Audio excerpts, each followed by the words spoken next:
The story of Ruth and Naomi.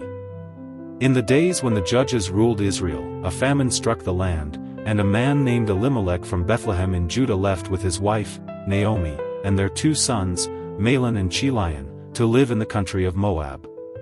Elimelech died soon after they arrived, leaving Naomi alone with her sons. Mahlon and Chilion married Moabite women, Orpah and Ruth, respectively.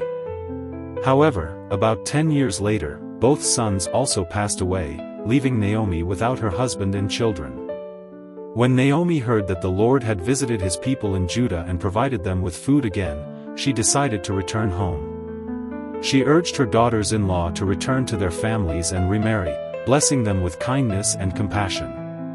Orpah tearfully bid farewell to Naomi and returned to her people and her gods. But Ruth clung to Naomi, refusing to leave her mother-in-law's side. "Your people will be my people, and your God my God," Ruth declared, pledging her loyalty and devotion. When they arrived in Bethlehem, the townspeople were amazed to see Naomi again. "Is this Naomi?" they asked, and she replied, "Don't call me Naomi, call me Mara, for the Almighty has made my life very bitter." To provide for herself and Naomi, Ruth went to glean in the fields, gathering leftover grain after the harvesters. By chance, she landed in a field belonging to Boaz, a relative of Elimelech's. Boaz, known for his kindness, noticed Ruth and greeted her warmly. Boaz instructed his workers to leave extra grain for Ruth to gather and even invited her to eat with him during mealtimes.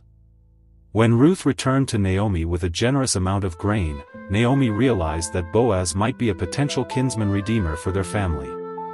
Naomi devised a plan to encourage Boaz to marry Ruth and secure their family's future.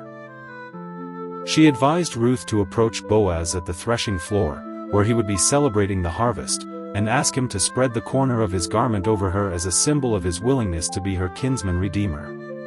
Ruth followed Naomi's instructions, and Boaz was touched by her loyalty and kindness. However, he mentioned that there was a closer relative who had the right of redemption before him. The next day, Boaz met with the closer relative at the city gate and proposed buying the land that belonged to Elimelech's family.